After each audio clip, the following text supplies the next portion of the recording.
नमस्ते विद्यार्थी मित्रांनो, माझ्या या चॅनलमध्ये तुमचे स्वागत आहे। मी इयत्ता 5वी इंग्लिश मीडियम मराठी या विषयातील व्याकरण यामधील पत्रलेखन हे मागील व्हिडिओमध्ये टाकले होते की पत्रलेखन कसे लिहायचे, पत्रलेखनाचे प्रकार किती आहेत। तर पत्रलेखनाचे प्रकार आहेत दोन, एक अनौपचारिक आणि दुसरा आहे औपचारिक। अनौपचारिक म्हणजे काय, इनफॉर्मल, आणि औपचारिक म्हणजे फॉर्मल। हे मी मागील व्हिडिओमध्ये तुम्हाला एक्सप्लेन केलं आहे। त्याचे मायने, पत्ते, कसं लिहायचं, शेवट कसा करायचा हे सगळं दिलेलं आहे। आज मी तुम्हाला एक अनौपचारिक पत्र कसं असतं याचा एक तुम्हाला नमुना देत आहे, उदाहरण देत आहे। तर आपल्याला पाहायचं आहे की अनौपचारिक पत्रलेखन, त्याच्यामध्ये मी सब्जेक्ट घेतला आहे आपली लहान बहीण उषा पाटील हिचा पुणे जिल्हा गायन स्पर्धेत प्रथम क्रमांक आला म्हणून तिचे अभिनंदन करणारे पत्र लिहा। आता मुलांनो, याच्यामध्ये आपल्याला लिहायचं आहे अभिनंदनपर पत्र। अनौपचारिकमध्ये विषय लिहायचा नाहीये। त्यानंतर मी तुम्हाला सांगितलं होतं फक्त औपचारिकमध्येच विषय टाकायला लागतो, विषय लिहायलाच लागतो। अनौपचारिकमध्ये विषय लिहायचा नसतो। म्हणून सर्वप्रथम मी काय केलेलं आहे, डाव्या साईडला दिनांक लिहिलेले आहे, दिनांक 12 मार्च 2025।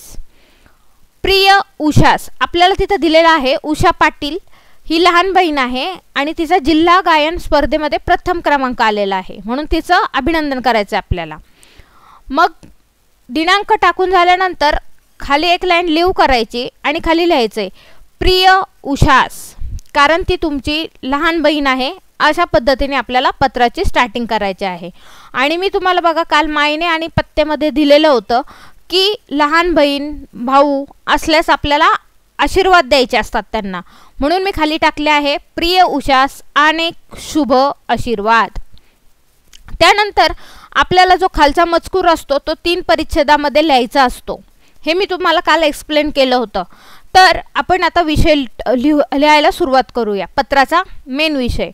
मग विषय लिहिताना डायरेक्ट सुरुवात करायची की उषा, कालच तुझ्या बाबांचे म्हणजेच काकांचे पत्र मिळाले।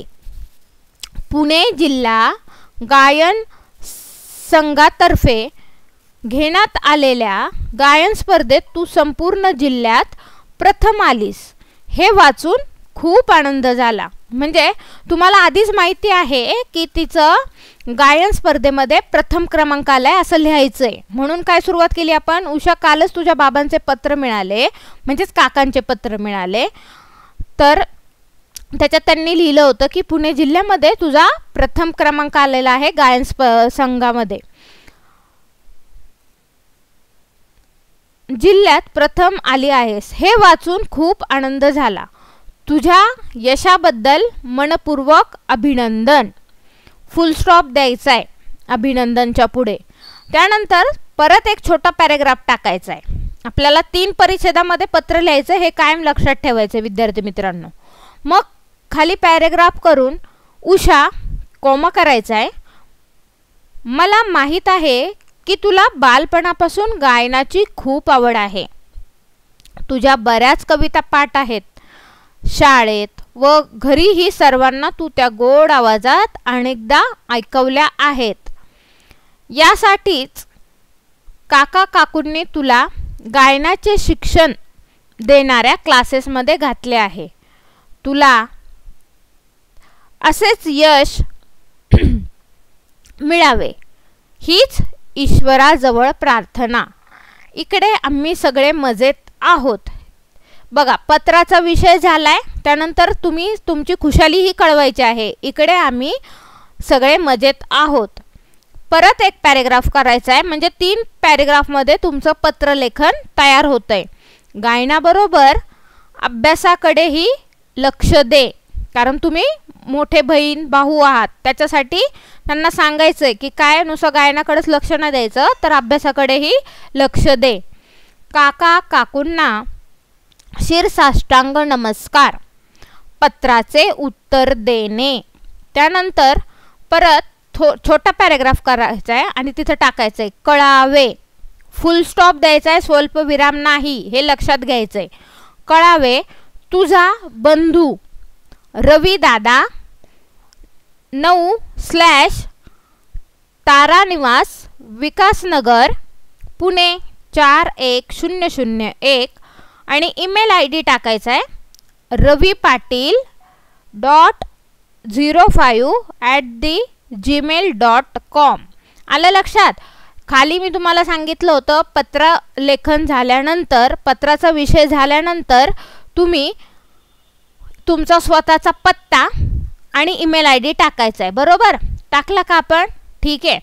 तर आपल्याला मी आत्ताच तुम्हाला सगळं डिटेलमध्ये सांगितलं की पत्राचा मजकूर कसा लिहायचा ते. हे झालं अनौपचारिक पद्धतीचं पत्रलेखन. ठीक आहे विद्यार्थी मित्रांनो, हे तुम्हाला समजलंच असन. स्टार्टिंगला डाव्या बाजूला सगळ्यात सुरुवातीला दिनांक लिहायचं आहे. त्यानंतर प्रिय उषास अनेक आशीर्वाद असतील काय. त्यानंतर 3 ह्याच्यात परिच्छेदामध्ये तुमचा मजकूर येईल पत्रलेखनाचा. शेवटी कळावे हे लिहायचं आहे. त्यानंतर काय असेल तुमचा बंधू, तुमची बहीण, त्यानंतर त्यांचा पूर्ण पत्ता आणि ईमेल ID तुम्हाला तिथे लिहायचा आहे. तर आज मी तुम्हाला एवढंच सांगणार आहे की अनौपचारिक पत्रलेखन कसं करायचं ते. मला असं वाटतं की हे तुम्हाला समजलंच असेल की कोणकोणते मुद्दे ह्याच्यामध्ये आले पाहिजेत आणि ते व्यवस्थित तुम्ही करायचं आहे.